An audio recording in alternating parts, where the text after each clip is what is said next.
The Jamaica Star on March 14, 2020 describes, on a hot, wet Thursday afternoon in St. Catherine, Jamaica, lives Katie Ann Tucker, a petite 15-year-old girl who some on the island would describe as skinny, or maga, is standing next to her more voluptuous cousin, Krishani. As the two girls begin examining their shapes in the mirror, Krishani exclaims, "Lord God, Katie Ann, no man a go want no maga gal." Katie Ann notices that Krishani has definitely filled out since she'd last seen her. Immediately she bursts, "Krishani, how your bottom get so big?" Krishani then offers what NPR on March 22nd, 2022 deems poison in a bottle, or the chicken pill. Although its label reads poison, not for human use, in Jamaica, women have resorted to using this veterinary anti-infection drug in order to develop larger breasts and buttocks. According to the article, Controlling Beauty Ideals, Caribbean Women, Thick Bodies, and White Supremacist Discourse, Dr. Camille Hentel-Pert acknowledges that the Afro-Caribbean world has long upheld the voluptuous body as a marker of desirable Black femininity. However, she continues, these cultural icons fetishize, sensationalize, and exacerbate tropes Black women have been trying to neglect for centuries. By examining how the chicken pill represents colonial ontologies cultivating Black empowerment, we will first chronicle Western portrayals of Black women, then the chicken pill, before drawing implications on a drug yet again, satiating a white man's fantasy and obscuring a Black woman's reality. While Black women have long pioneered for the thick girl community, the Black female body is not synonymous with BBL or BBW. These misconstructions are a byproduct of a racist history rooted in chattel and antebellum slavery. First, Rahima Kachaje acknowledges that in pre-colonial Africa, Black women were displayed and desired in all forms of shapes and bodies. Traditionally, Africa praised a woman for her regional aesthetics. For example, in the North, it was height and skin tone. In the East, full lips and long hair. And in the West, a woman's lustrous round body was quickly commodified. White slavers auctioned the West African healthy physique, boded well for childbearing and a 3-month voyage across the Atlantic. In her article, Sable Venus, British Slavers and the Fabulous Fiction of Black Women's Identities, Professor Barbara Bush acknowledges that the enslavement and transportation to the Afro-Caribbean world, namely Jamaica, was the genesis of a radicalized white remaking of Black womanhood, where Black women were now seen as an ideal marketable body, ideal for a white sailor sexual slave, or most likely to survive. Next, British slavers transitioned from displacement to cultivation, implementing plantations dedicated to breeding profitable bodies on the island in order to create an unending supply, crafting identities for Black women through cultural stripping, fixated on creating a productive, controllable, and thick workforce primed for reproduction, reinforcing the intimate policing, invasion, and fetishization of Black women's bodies starting as early as 15 years old or the moment of menstruation.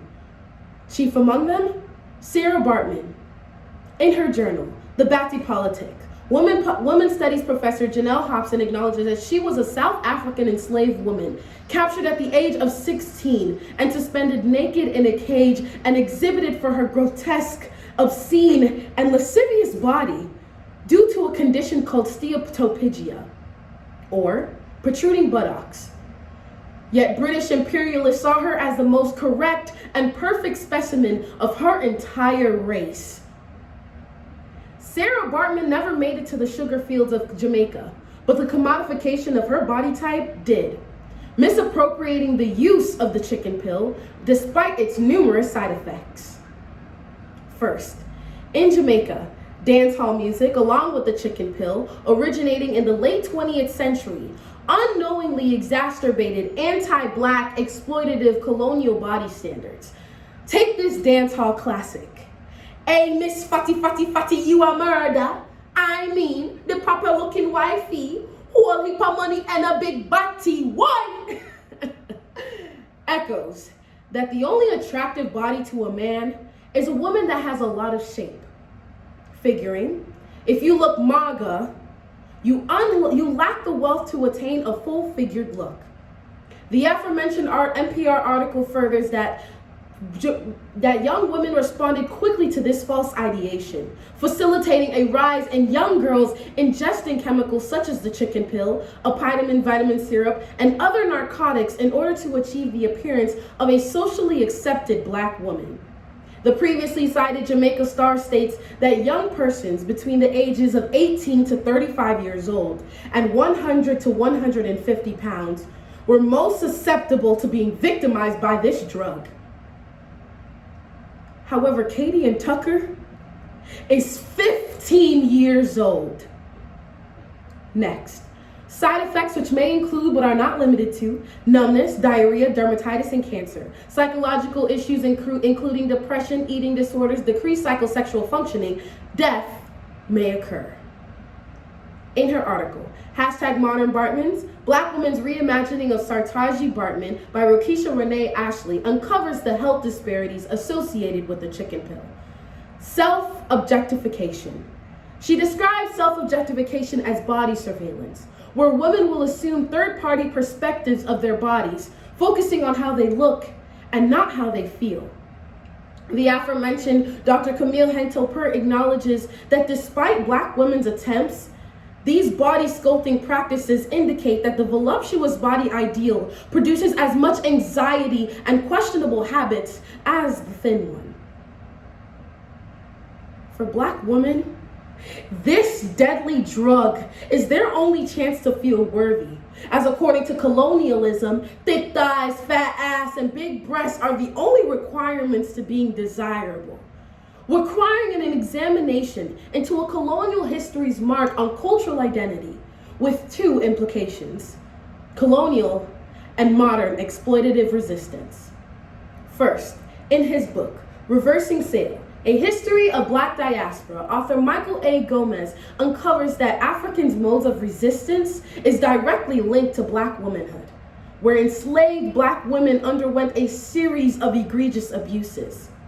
He acknowledges that Black women boasting a healthy physique had the opportunity to form placages, or consensual relationships with their white masters. In order to alleviate the deadly monotony of field work, Black women posting an attractive body type will display their profitability and willingness to be sexualized by displaying themselves in masters' quarters wearing ragged clothing, highlighting their chest, thighs, and legs. This was an act of defiance. He notes in everyday, everyway resistance the psychological and social pressures Black women endured in order to survive the day without being dismembered or raped was an act of resistance, even if it meant being sexually exploited. Next, for Black women in 2022, the effects of this colonial history has left us in a double bind, where Black women with the Bartman body type are yet again profitable, as a popularization for the hourglass body type is now being appropriated and cultivated by non-Black social media influencers. Chief among them, Kim Kardashian, who not only continuously co-opts our culture, now our exploitation.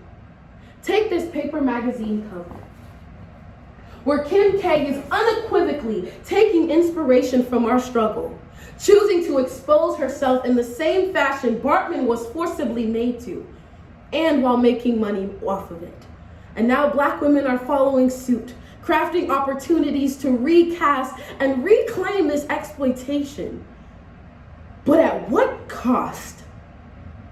UNC Greensboro professor Nija Imani Toshimba acknowledges that Bartman's body type was a medical anomaly, and the phenomenon of Black women rushing to Dr. Miami to compensate exposes a history of Black women's bodies being violently examined and exploited is repeating itself.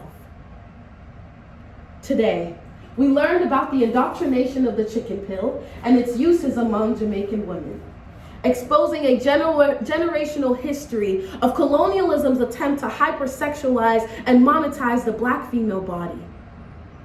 In no way does this information undermine our truths and our journeys in order to make ourselves feel more comfortable in our bodies. However, acknowledging the history and legacy of the glamorization of the desirable Black body provides the rationale to show young girls like Kadian, Krishani, and me that a Black woman's body is beautiful, whichever way it chooses to grow.